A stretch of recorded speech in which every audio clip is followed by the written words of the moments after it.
E aí, gente, tudo bem? Eu sou o Léo e hoje tô aqui de novo com o Rô pra gente fazer mais uma conversa. E no nosso último vídeo, se vocês já viram, a gente terminou, né? A gente falou durante o vídeo sobre uma viagem dele pra Minas Gerais, uma das primeiras viagens que você fez. E a gente falou que depois ia comentar melhor sobre a sua viagem pro Uruguai, pra Argentina e pro Chile, né? Falar melhor sobre sua viagem pra esses três países. E Rô, pra começar, eu gostaria de saber, assim, qual foi a sua motivação de fazer uma viagem de moto pra esses três países? Como que funcionou isso aí? Bom, então como eu tinha falado no último vídeo, né, eu peguei a moto, fui testar em Minas Gerais, que era um pouquinho mais perto, e eu fiz isso em 2 semanas. Eu fiz esse teste já pensando em conhecer o Uruguai, a Argentina e o Chile, que era uma forma de sair do Brasil, né, ter esse sonho de sair por conta própria, com o meu próprio meio de transporte, conhecer outras culturas, outras regiões, outras gastronomias, né, que é muito o foco do projeto. A minha motivação era mais essa mesmo, tentar fugir um pouco ali da nossa cultura, conhecer outras culturas e gastronomias e de uma forma que gerasse um pouco mais de envolvimento nas redes sociais. Não vou mentir que eu achei que era uma forma, assim, de, por ser outros países, que pudesse ajudar nesse sentido. Então consegui tirar boas fotos, consegui conhecer bastante gastronomia. Foi muito legal essa experiência. Ah, com certeza, né? Porque quando você vai para outro país, assim, principalmente de moto e tudo mais, gera mais curiosidade, né? Querendo ou não, são poucas pessoas que foram para lá, tudo mais, viveram isso.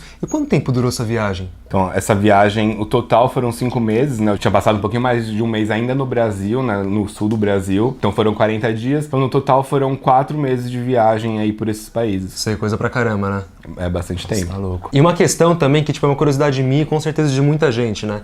Porque sempre falam muito das fronteiras dos países. Falam que é difícil de atravessar, ou então que pode ter algum problema, tudo mais. E você fez tudo isso de moto, né? Então como que funcionou essa questão das fronteiras? De você chegar e atravessar um país? Teve alguma dificuldade? Como é que foi? Então foi bem tranquilo atravessar as fronteiras, né? Eu vou falar uma por uma, né? Eu fui pro Uruguai primeiro, né? Então passar da fronteira do Brasil pro Uruguai foi tranquilo e foi numa época de final de ano. Sim. Então não quero dar falsas afirmações, mas eu acho que nesse período, né, acaba sendo um pouquinho mais flexível porque tem muita gente querendo passar e porque é importante para a economia também, né? Vai muito turista para lá. Eu praticamente nem desci da moto ali, foi uma vistoria bem rápida, passei os documentos. O que eu precisei mesmo foi de um seguro da moto, né? Um seguro que chama Carta Verde. Né, ele é obrigatório tanto no Uruguai quanto na Argentina e é como se fosse um IPVA fracionado, né? Então você paga pelo período que você vai ficar no país para ter um pouquinho mais de tranquilidade e por obrigação do país mesmo você ter que pagar porque você vai usar as estradas, vai usar a infraestrutura deles. Então, Rô, já que você comentou dessa questão do Uruguai, de ter que pagar o imposto porque você vai usar a infraestrutura local, como é que funciona a questão das estradas? É de boa qualidade? Muda muita coisa do Brasil? Foi difícil? Como é que foi? Então, o Uruguai tem uma estrutura de estradas muito boas, né? É um país muito menor, né, do que o Brasil, do que a Argentina, até mesmo do que o Chile. Então, as estradas eram muito bem pavimentadas, pavimento novinho ali, sem buraco, sem nada. Eu peguei essa estrada um pouco mais turística, que é pelo litoral, né? Uma pista indo, uma voltando, não é tão ampla igual algumas que a gente tem aqui, principalmente perto da cidade de São Paulo, mas ela estava bem preservada e eu também peguei outras estradas mais pro interior. Nenhuma delas era muito larga, de mais de 2 pistas, 3 pistas, mas todas muito bem pavimentadas, não cheguei a pegar trânsito e no Uruguai não peguei pedágio nenhum. Daí do Uruguai eu fui pra Argentina, né? Passei pela fronteira da Argentina. Nesse ponto, né, eu fui um pouquinho mais... A minha curiosidade no Uruguai, né? Muita gente vai pra uma cidade ali mais perto de Buenos Aires e atravessa o Uruguai por Buenos Aires por uma balsa. Eu preferi conhecer um pouquinho do interior do Uruguai, né? Como eu tinha vindo muito pelo litoral, eu não tinha tido essa experiência do interior, então eu subi um pouco mais pra dentro do Uruguai, passei por algumas cidades menores e atravessei por Paysandú, se eu não me engano. Eu entrei na Argentina por Paysandú. Nesse ponto ali, eu passei, antes de pegar uma ponte, né, que atravessa o Rio Paraná, antes de passar por essa ponte, já passei ali pela alfândega da Argentina. Nesse caso, eu não precisei descer da moto, só mostrei o documento, não teve revistoria, não teve nada, e consegui entrar na Argentina. Sei, e essa parte que você falou que também não precisou descer da moto, já não era mais final de ano, né? Era que época, mais ou menos? Comecinho do ano seguinte, tudo mais? Era metade de janeiro, então até um ponto interessante, né, que o Uruguai não é um país barato. E como eu fui em janeiro, o litoral tava absurdamente caro pra se hospedar, então eu fiquei 2 noites acampando só ali no litoral. Peguei 2 noites também num hostel que tava um pouquinho mais barato antes da virada do ano. Quando teve a virada do ano, os preços ficaram exorbitantes, porque é uma época muito importante pra eles, é o pessoal de Montevidéu, o pessoal até do sul do Brasil, de outras regiões, né, até da Argentina, vai muito pro litoral do Uruguai, que é muito bonito, inclusive. Então, fica tudo muito caro. Então eu fiquei, sei lá, umas 4 noites só no litoral, daí não tinha como ficar bancando tanto. Eu fui pra Montevidéu, fiquei umas 2 semanas em Montevidéu, e já fui pra Argentina aí depois desse período. E em relação a esse negócio que inclusive foi muito interessante, a questão do preço que você falou, por ter ido no final de ano, a gente sabe que sobe tudo. E na Argentina você percebeu diferença na questão dos preços, da infraestrutura, ou é mais ou menos o mesmo jeitão? Porque se for parar pra pensar, são dois países vizinhos, né? Um bem parecido com o outro.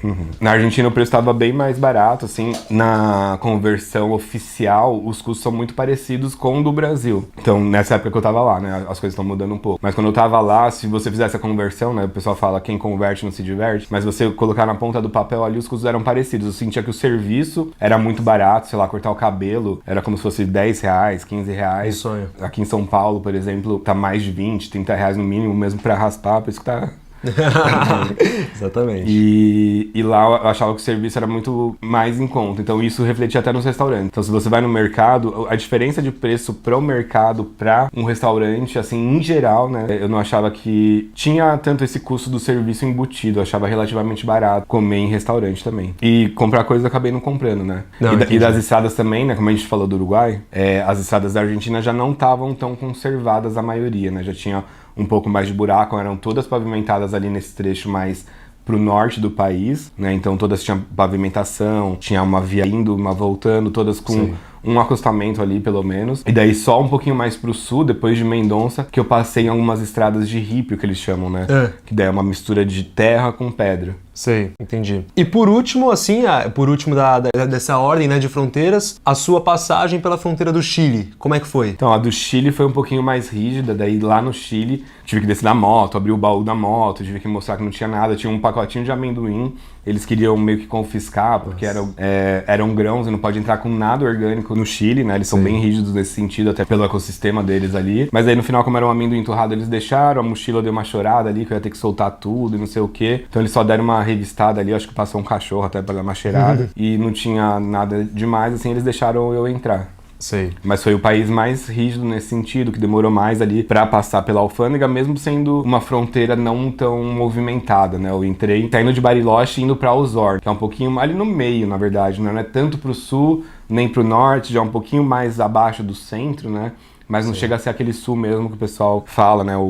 A Patagônia, já era um pedaço da Patagônia, mas não é aquela Patagônia mais fria, com as montanhas e tudo mais. Sim, e essa questão que você falou, assim, justamente por ter sido uma passagem mais difícil, né? Foi a fronteira mais difícil dessa sua viagem, pelo visto. E a questão interna do Chile? Infraestruturas, estradas, a sua experiência local, como é que foi? Mudou muita coisa da Argentina e do Uruguai, por exemplo? Então, no Chile também era bem estruturado ali, as estradas bem pavimentadas. Eu não peguei a famosa carretera austral, né, que é uma estrada que vai mais pra Patagônia. Essa estrada, assim, eu ouvi muito falar que ela é mais de rípio também, né? Tem muitos trechos de rípio, tá sendo pavimentada ainda. E chega a ser até uns trechos um pouco perigosos por alguns relatos, né? Do que eu já ouvi o pessoal falando. Trechos muito estreitos. O caminho que eu fiz até fugir um pouco, né? Lá, a famosa Ruta 5, que cruza praticamente Chile inteiro, do norte até ali essa parte que eu tava. Se eu não me engano, ela vai ainda ali perto da carretera austral, ainda a Ruta 5. E a partir do momento que eu tava ali até o norte, né, até o Atacama, ela era super bem estruturada, ela tava bem pavimentada, tinha nesse trecho aí mais no centro, ali que tem mais cidades populosas, tinha 2 pistas indo, 2 voltando, alguns trechos até com um canteiro central. Depois que passa de Santiago, um pouco mais pro norte, ela já fica mais estreita, mas super bem preservada, né? Até um trecho interessante que o deserto do Atacama é o deserto mais árido do mundo, né? Tirando as partes polares, e teve um momento que eu vi um caminhão-pipa passando ali só pra passar água na pista, hidratar. Sei, legal isso aí. E também, só pra finalizar essa parte da estrada, da infraestrutura, eu tentei fugir um pouco dessa Ruta 5 e pegar estradas alternativas. Peguei muita estrada ali tentando beirar o litoral, muito bonitas também, passando ali por algumas montanhas, vendo o Oceano Pacífico, e todas muito bem preservadas, muito bem conservadas. Sei. Bacana esse negócio que você falou, Rô. E aproveitando assim o gancho que você disse das montanhas e tudo mais, queria saber, por exemplo, você passou por 3 países diferentes, né? Apesar de serem da América Latina aqui e tudo mais, são 3 países diferentes. E um negócio que eu até sempre comento bastante nos textos é que, uma coisa que acrescenta muito pra viagem são as paisagens que você vê. Principalmente numa viagem de moto, por exemplo. Sabe, beleza natural, tudo mais. Eu queria saber como que era, assim, a beleza natural desses países. Se teve muita vista bonita, qual foi aquele que se destacou mais, né? Apesar de eu achar que é o Chile, né? Um chute meu, por conta das montanhas, né? Desse finalzinho que você falou da parte da estrada. Como é que funcionou isso? O que mais te encantou, assim, nessas viagens? Então, tudo vai encantando, né, conforme você vai passando. No Uruguai, o litoral é muito bonito, ele é muito diferente. Eu fui no verão, né, então eu pegava o sol ali, como ele tá um pouquinho mais para baixo do Trópico de Capricórnio ali. Essa parte eu não vou entrar muito no detalhe, que eu não conheço muito bem. Mas ele pega o sol num ângulo diferente do que a gente tá acostumado aqui no Brasil. Sei. E daí tinha a famosa Golden Hour, né, então umas 6 horas da tarde, ficava tudo muito dourado, assim, refletia a luz do sol no mar, ficava prateado, com as areias amarelinhas. É bem bonito, assim, né? Praticamente o litoral inteiro tinha esse efeito no final do dia. Anoitecia tarde também, né? Umas 8, 9 horas da noite. No Uruguai, acho que umas 8 da noite, tava sol ainda, né? Tava o sol se pondo e isso também foi bem legal. Na Argentina eu fui mais pelo interior ali nesse começo, ali mais pelo norte, tá muito pampa, né?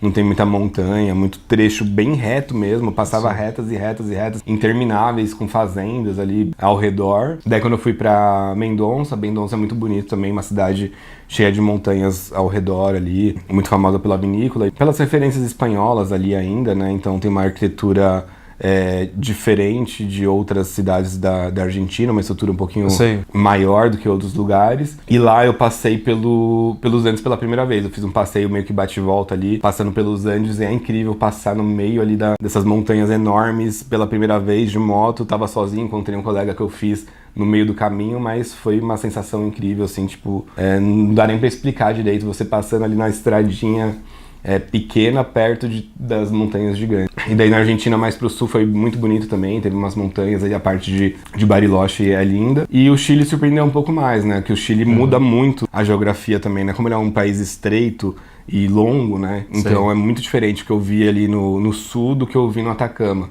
E essa transição aí também foi surpreendente ali, passei pelo litoral que eu comentei, mas no sul eu vi um vulcão com o formato mais padrão de vulcão do que a gente está acostumado, com aquele vulcão cônico com a neve em cima dele. Foi no dia que eu cheguei em Puerto Varas, né, que é uma cidade perto de Puerto Montt que dá acesso aí à carretera austral, mas era um dia nublado, não tinha visto esse vulcão, né, e daí de repente ele abriu ali, o céu abriu do nada assim, e apareceu o vulcão no horizonte em cima do lago. Então foi uma vista muito incrível. E no Atacama também tem paisagens de tirar o fôlego ali, né? Lógico que é muito desertão, você passa por muito lugar que é só deserto, eu gosto do deserto. Mas daí essas atrações turísticas ali são pontos mais isolados, mas são incríveis também. Isso é uma baita de uma experiência, né, pra falar a verdade. Mesmo assim, sendo 3 países e tudo mais, tendo muita coisa bonita em cada um deles. Inclusive aquela questão do Uruguai, que você falou do sol e tudo mais, eu lembro de já ter feito isso num texto. Já ter falado isso, né? Porque pra quem é turista e até pra quem é do local, é uma hora que encanta muito, né? Querendo ou não, no litoral e tal, mas eu acho que essa passagem no Chile que você falou, justamente por ser um país longo e estreito, tem muita coisa bacana, né? Ainda mais pra quem tá fazendo uma viagem de moto, que é um formato não tão tradicional, né, geralmente, querendo ou não, mas agrega, assim, muita coisa, principalmente com o que você encontra no meio do caminho, né? E, Rô, a última coisa pra gente encerrar, mudando, assim, o foco de infraestrutura, é uma curiosidade minha e acredito que o pessoal também deve ter, porque falam muito que aqui no Brasil as pessoas são muito receptivas, sabe? Assim como você falou da sua viagem pra Minas, que todo mundo recebeu bem e tudo mais. Como que são as pessoas, né, nessa questão de receber as outras nos países que você visitou? Tem algum que se destaca mais, assim? Tem outro que foi mais difícil?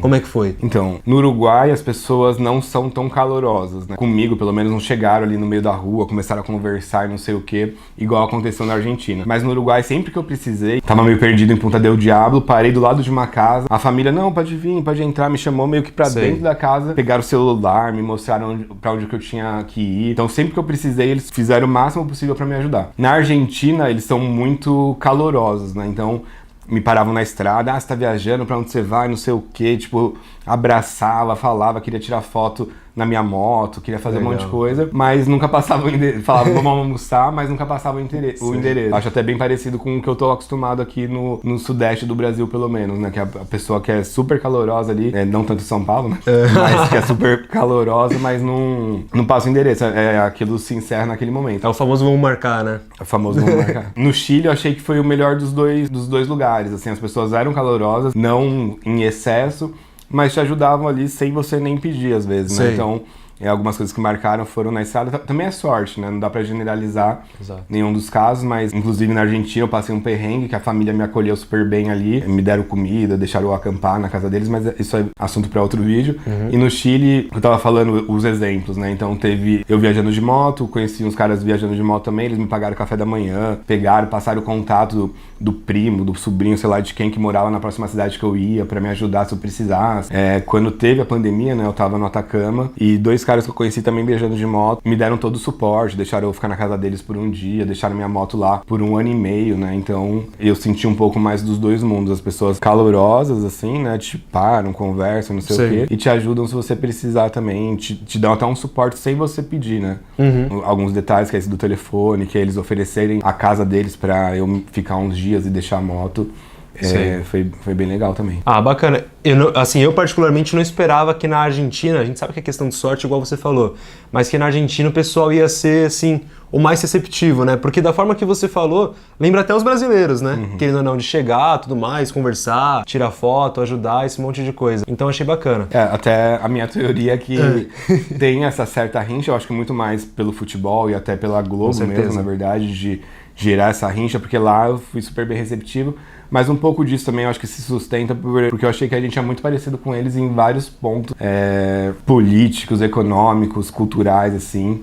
Então, eu acho que isso que acaba gerando um pouquinho mais de rincha ali. Não, com certeza. E Rô, agora, né, pra encerrar, a última pergunta que eu vou fazer pra você, depois das pessoas e tal, tem como você falar um pouquinho, sei que é um assunto amplo, mas tem como você falar um pouquinho da gastronomia local? De cada país, como é que foi, o que você gostou? Eu acho que é um assunto bem amplo e muito tema do mundo em lanches aqui, né? Então, vou tentar falar bem rapidamente, né? No Uruguai, como eu fiquei mais no litoral ali, tiveram algumas surpresas bem legais. Com alga, né? A alga mesmo, tirada do mar. Na Argentina, a carne é muito forte, eles têm uma cultura gastronômica um pouco mais simplificada. Eu acho que é um ponto que vai ter que ser um vídeo em especial para falar disso. E no Chile tiveram algumas surpresas muito interessantes, né? O pastel de choco, que é um tipo um escondidinho de milho. É um sanduíche de machada, que é uma carne mexida mesmo, tipo uma carne louca desfiada. Só que muito saborosa, muito impactante ali. Fora a palta, né, que é o abacate mais concentrado deles, que estava presente em quase tudo. Sim. Mas eu acho que a gente tem que falar de cada um deles. É tema para outro vídeo, né?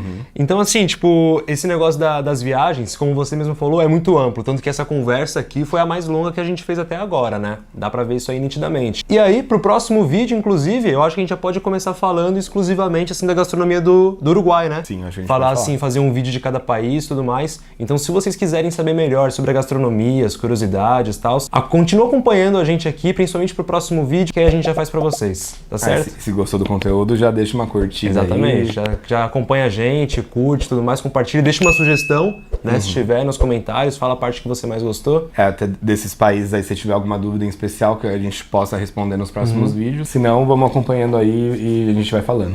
Exatamente, deixa aí pra gente.